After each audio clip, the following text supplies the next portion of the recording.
Hi, guys. So in the last set of notes, we talked about evaluating limits when they're continuous and how if the function is continuous at a certain point, we're able to just plug that x value in that we're approaching into the function and get the limit very quickly that way. So that's called substitution. In this set of notes, I want to talk about what happens if the function's not continuous at that point, how we can kind of get a workaround. So reading right here, says substitution can be used to evaluate limits only when the function is either continuous at x equals c, or let's say that the function is discontinuous at that point. Or if you try to plug that x value into the function and you get something called an indeterminate form, which let's go ahead and skip to that really quick. An indeterminate form is when you get 0 over 0. It's essentially something that doesn't make sense. In the past, if we've had 0 divided by a number, we get 0. But we also know that a number divided by 0 is undefined. So this breaks two rules at once. That is an indeterminate form. Our brains don't know what to do. Another one is infinity over infinity.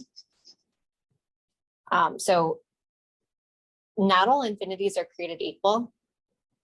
I don't know if the numerator infinity is growing a little bit faster than the denominator one or vice versa. So this is also called an indeterminate form. We also have infinity minus infinity for that same reason. I don't know which one's bigger, so I can't really make a decision about what that's going to simplify to. Now there are actually 4 more, but for our purposes, these are the 3 that we're going to be working with. All right, but there are more, but we're going to focus on these.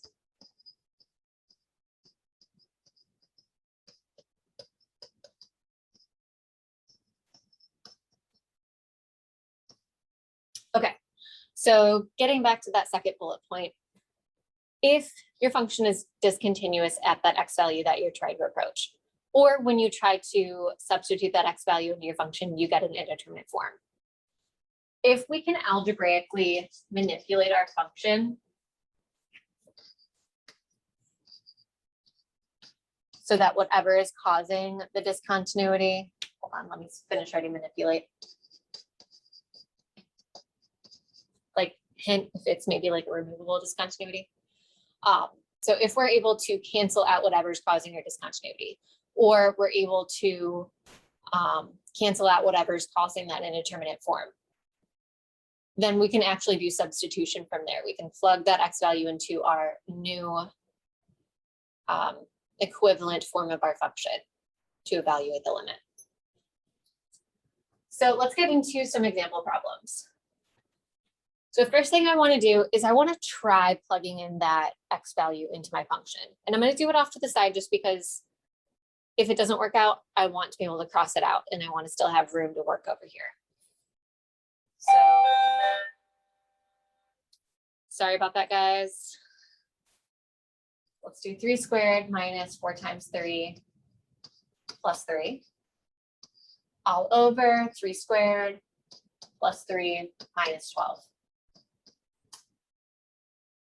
So that is 9 minus 12, which is negative 3 plus 3 is 0 over, that is also 0. So that is an indeterminate form.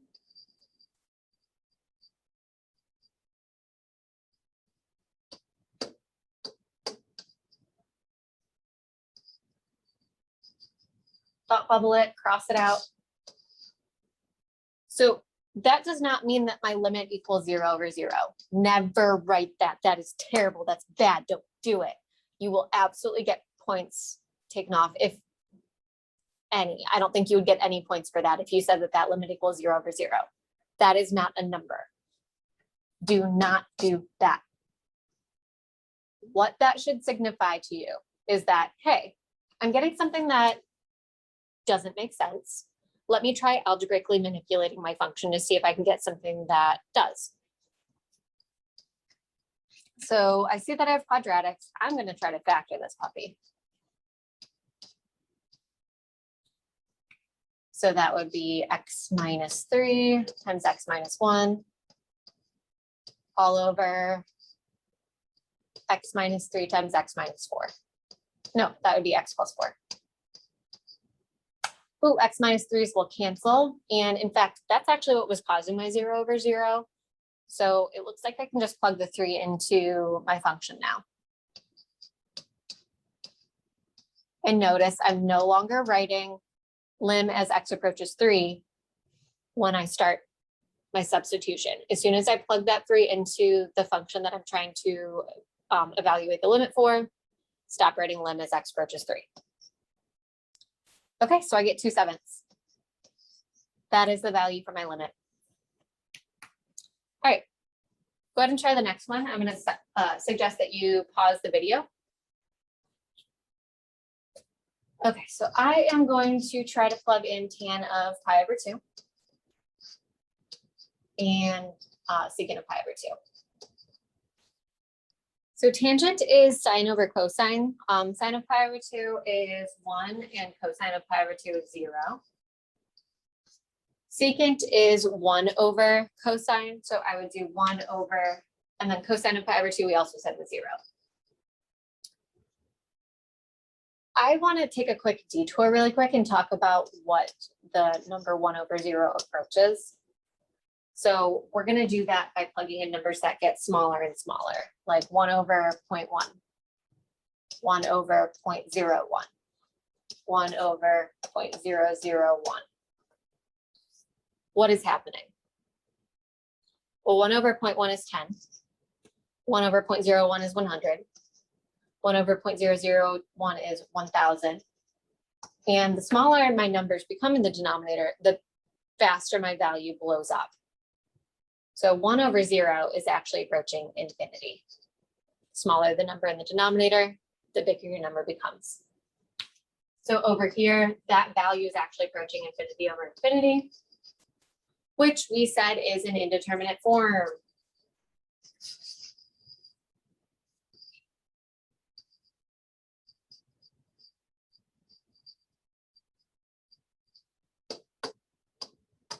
Okay, crossing that out. Hey, that doesn't necessarily mean that the limit doesn't exist. It means algebraically try manipulating it.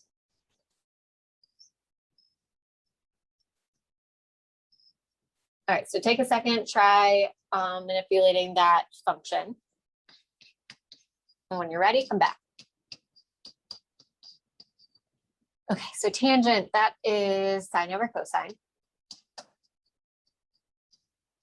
And then instead of me writing that all over secant, you can definitely do that, but I prefer to write division of that off to the side.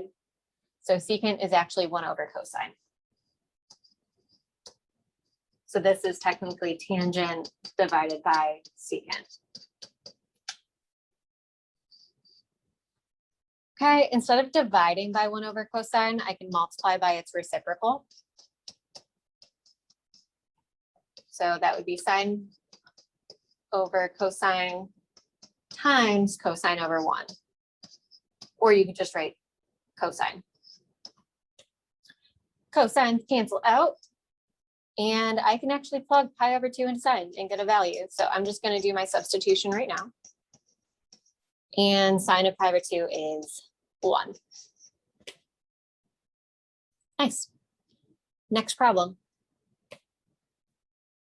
Okay, let's go ahead and try plugging 5 in. Let's see if it works. Probably will not, consider this is an algebra manipulation set of notes, but we'll see. Okay, again, I'm getting 0 over 0, indeterminate.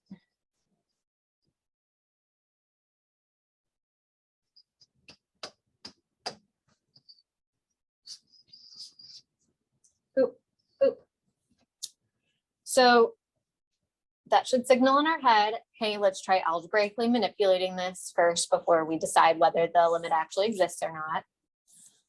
And I don't want you to just follow what I'm saying here. I want you to understand what would signal in my head to multiply by the conjugate as some algebraic manipulation.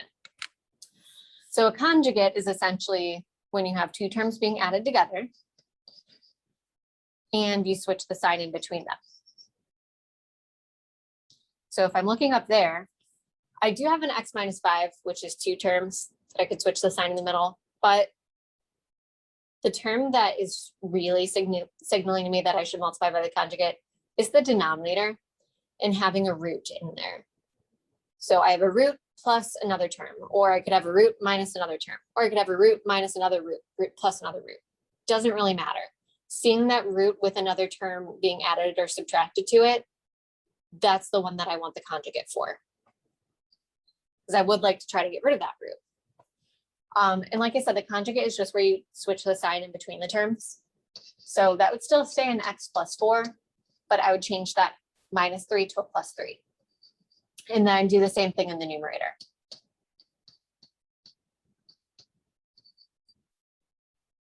Okay, now I want to take a look at what happens when I multiply conjugates together. Looks like difference of squares, right? It is. So that would actually be a squared minus b squared. So let's take that and go ahead and multiply out this denominator first. So my denominator, my a is that square root of x plus 4 squared. So that would just become an x plus 4. And then minus my b squared, which would be the 3 squared.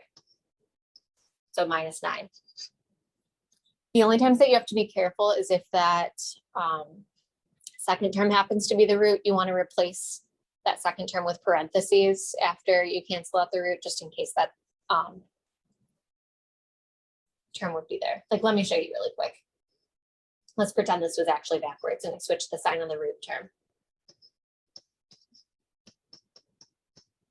So if that was the case, that would still be a 9, but then I would have to, when I cancel the root with the square, replace it with parentheses because I'd still have to distribute that negative. Not the case right now, but just wanted to put that out there for anyone who needed a little extra reminder. Okay, now getting back to reality. So then the reason we actually multiply the conjugates together is because they will simplify nicely. I am not actually going to multiply the numerator out yet. You do that as a last ditch resort if things don't cancel.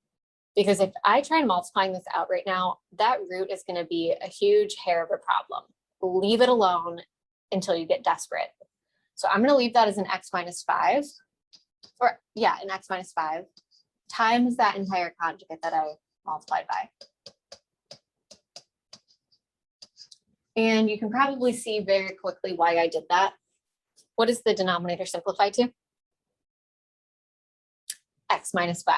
So that would cancel out with that x minus 5 in the numerator. And I can go ahead and just plug that 5 in that I was approaching. So that's square root of 9, which is 3, plus 3 is 6. Okay, I think we have 2 more. All right, I am going to try plugging the 1 in. Let's see what happens.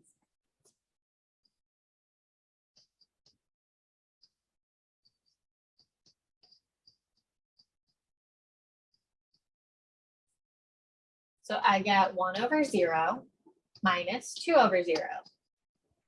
1 divided by a really, really small number becomes infinity. 2 divided by smaller and smaller numbers also approaches infinity.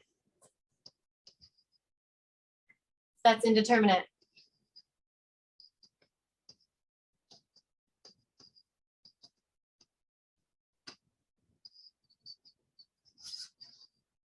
Again, that doesn't mean that the limit doesn't exist. It might not exist, but what that signals to me first is try algebraically manipulating this. I see 2 fractions being subtracted, so I'm going to try to get a common denominator. And when you are trying to get a common denominator, you want to get the least common denominator. So I'm going to try factoring the denominators first just to see what they're missing. Okay, so that second denominator, that's a difference of perfect squares. That's going to be an x minus 1 times an x plus 1. And quickly, I can see that my first fraction just needs to be multiplied by an additional factor of x plus 1.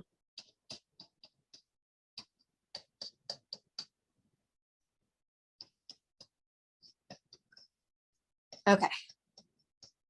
So I'm just going to write that as one big fraction. I'm not going to multiply the denominators out because hopefully something's going to cancel us having a 0 in the denominator.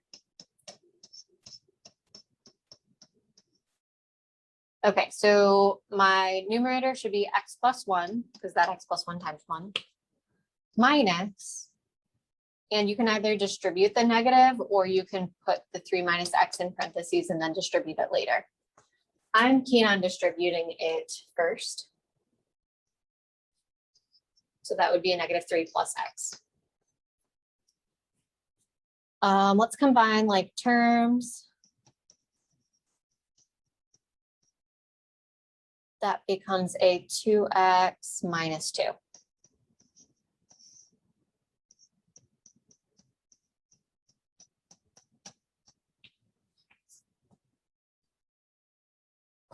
I can factor out a GCF of 2 in the numerator.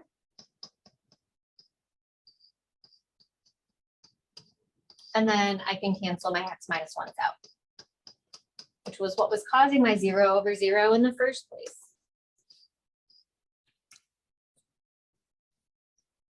Okay, let's evaluate it. That will be 2 over 1 plus 1, which 2 over 2 is just 1. Okay, last one. So after seeing all of those algebraic techniques, I want you to go ahead and try this one out.